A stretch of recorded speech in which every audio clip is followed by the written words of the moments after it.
Selamat pagi, Bapak Ibu, saudara-saudari terkasih, kiranya damai Yesus menyertai kita sepanjang hari ini. Bacaan hari ini diambil dari Kisah Para Rasul bab 10 ayat 34a dilanjutkan ayat 37 sampai 43.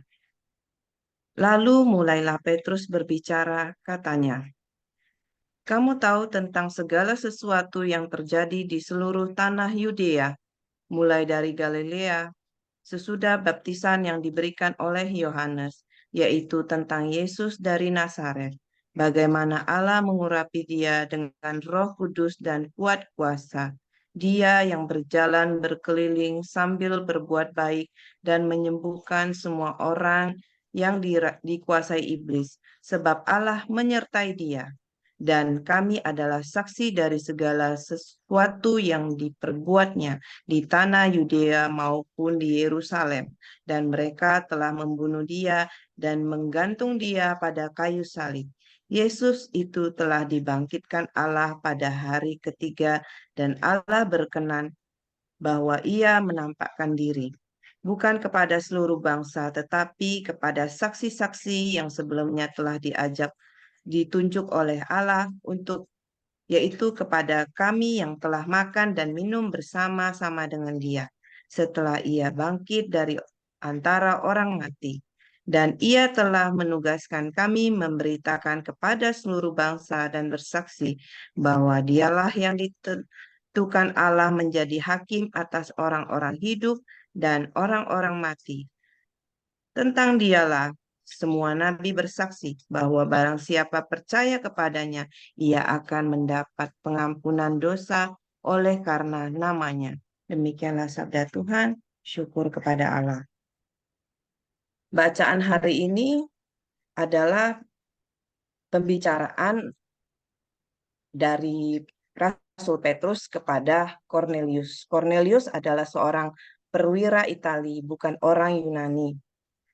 Dapat kita lihat pada bab 10 ayat 1 sampai 2. Ia dan seisi rumahnya menyembah Allah. Dari bacaan hari ini kita diingatkan bahwa kebangkitan Yesus yang kita rayakan pada hari ini bukanlah suatu akhir dari karya Yesus di dunia ini, tapi adalah awal dari karya kita. Masih ada misi yang harus kita jalankan. Baru dimulai dari saat kebangkitan Yesus, Yesus menjumpai murid-muridnya dan mengutus murid-muridnya untuk menjadi saksi. Pada ayat 42. Dan ia telah menugaskan kami memberitakan kepada seluruh bangsa dan bersaksi bahwa dialah yang ditentukan Allah menjadi hakim atas orang-orang hidup dan orang-orang mati. Seperti Petrus yang diutus kepada Cornelius, kita juga diutus kepada semua orang yang telah Tuhan panggil. Pertanyaannya bagaimana untuk menjadi seorang saksi? Ada beberapa poin. Poin pertama yaitu punya relasi yang kuat pada Tuhan. Seperti Petrus yang punya relasi yang baik kepada Tuhan, maka perutusan yang diberikan adalah saat ia sedang berdoa. Petrus tidak sembarang menghampiri orang-orang untuk mewartakan, untuk menjadi saksi. Tapi karena Allah sendirilah yang memanggilnya dan mengutusnya. Kita adalah pekerja di kebun anggur Tuhan. Tuhan adalah pemilik kebunnya. Dan kita tahu bahwa kita tidak dapat melakukan pekerjaan kita jika kita tidak punya relasi yang baik dengan Tuhan kita. Dan Tuhan adalah pemilik kebun, Tuhan adalah pemilik tanahnya. Kita adalah pekerjanya. Perlu komunikasi dan relasi yang baik sehingga semua yang kita kerjakan adalah efektif dan menghasilkan panen yang baik. Berdoalah Tuhan yang akan memimpin langkah kita. Selain itu, sebagai saksinya kita perlu mengalami pengalaman bersama dengan Yesus, seperti murid-muridnya yang mengalami pengalaman bersama Yesus selama karya Yesus, dan kita juga sebagai saksinya, kita harus peka. Kita harus menyadari bahwa kehadiran Yesus di dalam hidup kita, bagaimana Yesus hadir dan menyertai hidup kita, barulah kita dapat menjadi saksi. Oleh karena itu, kita perlu peka dan mempunyai relasi yang baik dengan Yesus. Poin kedua, menerima Roh Kudus. Pada Yohanes bab 20 ayat 22 sampai 23, dan sesudah berkata demikian, ia menghembusi mereka dan berkata, terimalah Roh Kudus. Jikalau kamu mengampuni dosa orang, dosanya diampuni. Dan jikalau kamu menyatakan dosa orang tetap ada, dosanya tetap ada. Setelah kebangkitannya, Yesus mengutus murid-muridnya. Yesus menyumpahi murid-muridnya dan mengutus murid-muridnya dengan membekali mereka Roh Kudus. Sama seperti Allah mengurapi Yesus dengan Roh Kudus setelah pembaptisannya, Yesus memulai karyanya sehingga Yesus mampu melakukan pekerjaan-pekerjaan Allah. Roh Kudus jugalah yang menuntun Petrus untuk menemui Kornelius. Pada bacaan hari ini pada bab 10, kalau kita lihat ayat sebelumnya, ayat 19 sampai 20, dan ketika Petrus sedang berpikir tentang penglihatan itu, berkatalah Roh, ada 3 orang mencari engkau, bangunlah, turunlah ke bawah, dan berangkatlah bersama-sama dengan mereka. Jangan bimbang, sebab aku yang menyuruh mereka kemari. Roh Kudus adalah bahan bakar kita dalam menjadi saksinya. Oleh karena itu kita perlu menjaga api Roh Kudus untuk tetap menyala. Kita harus menjaga api Roh Kudus untuk tetap menyala supaya rahmat-rahmat yang kita perlukan juga dalam pelayanan, dalam menjadi saksinya tetap ada dan tidak hilang. Dengan 5 senjata dan puji-pujian, berdoa dalam bahasa roh, kita mampu menjaga api Roh Kudus kita. Poin ketiga, menjadi saksi itu membutuhkan kita sebagai saksi perlu memberikan teladan. Cara hidup kita, sikap hidup kita adalah benar-benar memperlihatkan bahwa ada Yesus di sana, ada kehadiran Yesus, sehingga setiap orang yang berjumpa dengan kita juga dapat mengalami Yesus. Cara bersaksi adalah dengan memberikan teladan, bukan hanya dengan ucapan, tetapi dengan teladan yang kita tunjukkan. Kamu tahu, kita lihat pada ayat 37 sampai 38. Kamu tahu tentang segala sesuatu yang terjadi di seluruh tanah Yudea, mulai dari Galilea, sesudah baptisan yang diberitakan oleh Yohanes, Yesus, yaitu tentang Yesus dari Nazaret, bagaimana Allah mengurapi dia dengan Roh Kudus dan kuat kuasa, dia yang berjalan berkeliling sambil berbuat baik dan menyembuhkan semua orang yang dikuasai iblis sebab Allah menyertai dia. Yesus pun memberikan beberapa teladan sehingga Kornelius yang bukan bangsa Yahudi dapat melihat karya Allah melalui Yesus, perbuatan-perbuatannya. Begitu juga kita menjadi saksinya, setiap perbuatan kita haruslah menunjukkan adanya Yesus dalam hidup kita. Oleh karena itu kita perlu dari setiap hari untuk melakukan introspeksi, untuk bertobat dan menjaga sikap kita. Untuk poin keempat, sebagai saksi itu juga sangat penting. Kita perlu ada kerendahan hati dan taat. Kerendahan hati dan ketaatan sangat penting karena Roh Kudus tidak akan bekerja jika kita tidak mempunyai kerendahan hati dan tidak taat. Perlu kita sadari bahwa kita ini hanyalah pekerja di kebun anggur dan Tuhan adalah pemilik kebunnya, Tuhan adalah pemilik benih-benih yang akan ditabur. Kita adalah pekerjanya yang menyirami. Dan bukan karena kuat atau hebat kita, jika seseorang bertobat dan mengikuti Yesus, tetapi benar-benar karena adalah karya Yesus, adalah karena kehendak Allah. Allah sendiri yang memilih dan memanggil orang tersebut, seperti Allah mengutus Petrus pada Kornelius yang telah mencintai Allah. Jadi Allah tidak sembarang mengutus Petrus ke tempat-tempat, tetapi benar-benar Allah telah mempersiapkan bahwa Kornelius itu sudah mempunyai hati yang takut akan Allah. Sehingga Petrus datang untuk meneguhkan dan memberikan saksi, menjadi saksinya.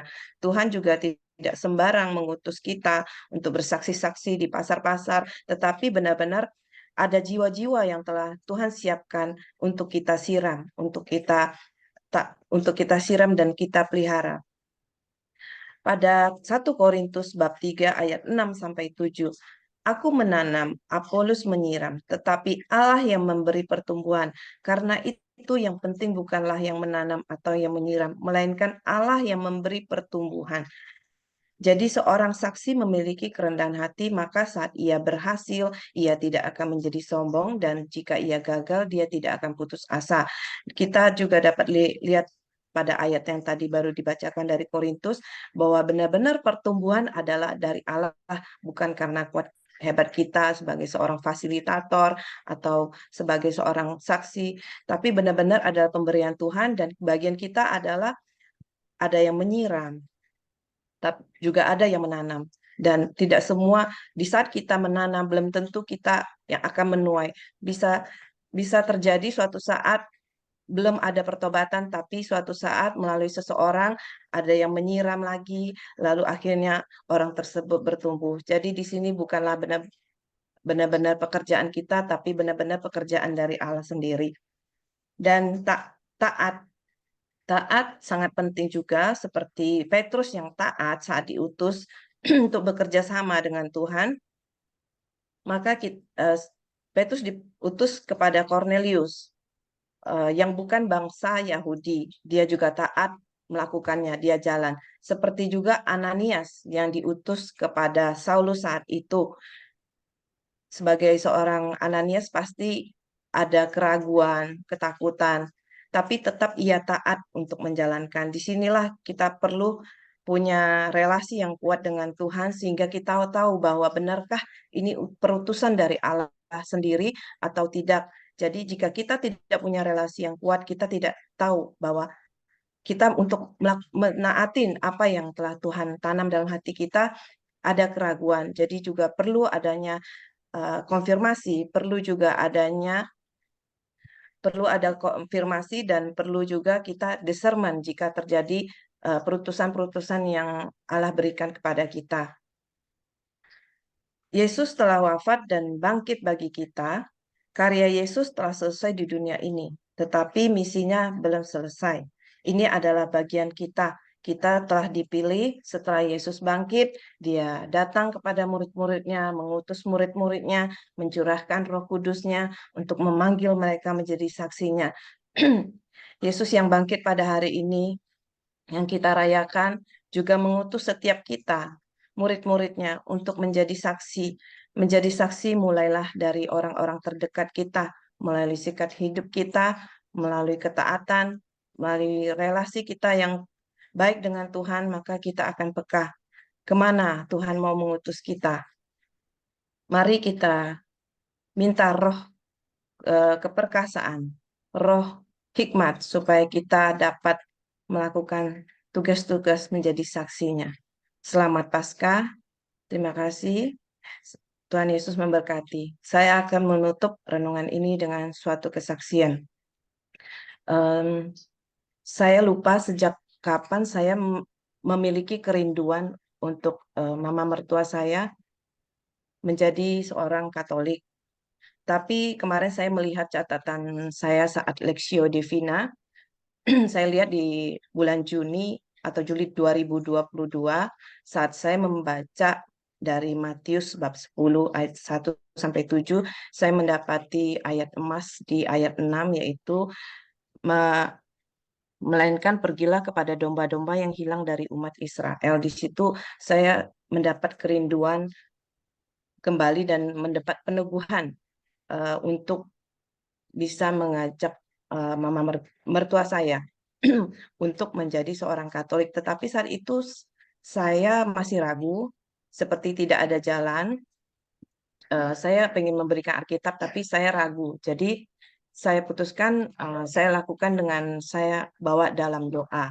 Dan saya persembahkan dalam misa harian segala kerinduan saya saat konsekrasi.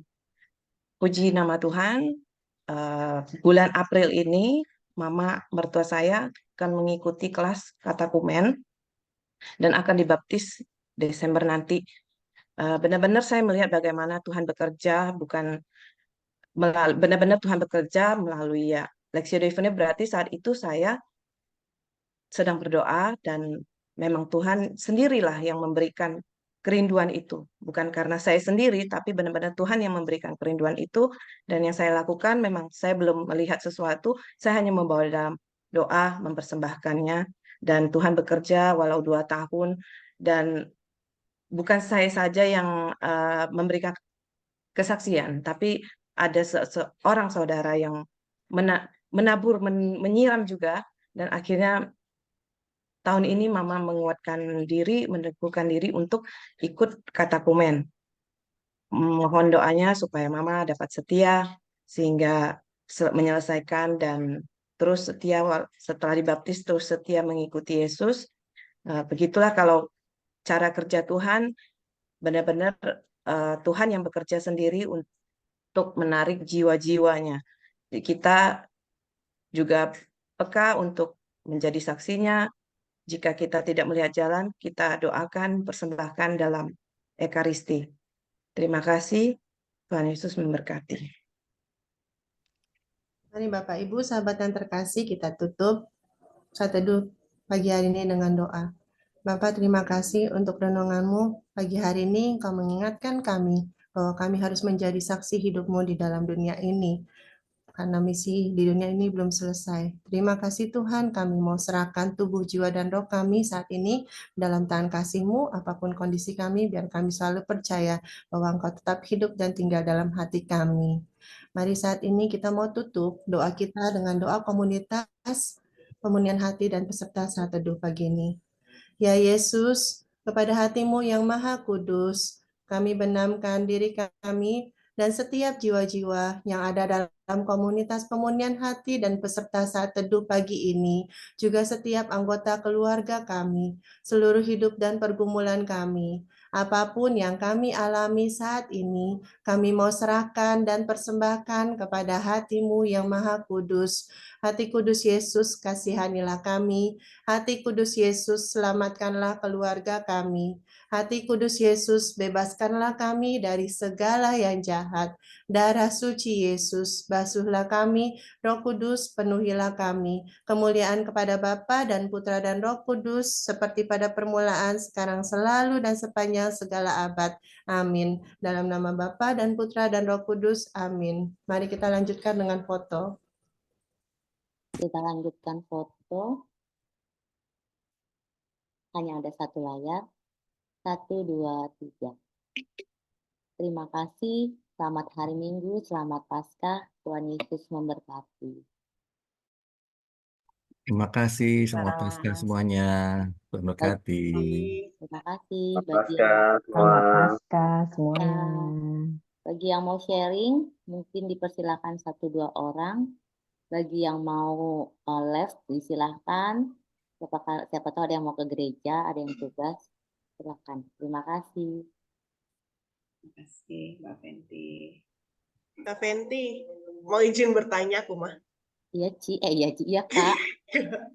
Izin bertanya ke Kak Vero nih. Ya, Tadi silakan kan Kak Marlini. ini ya aku sekilas dengar apa yang pengalaman pribadinya yang tentang Lectio Divina ya, Kak Vero ya.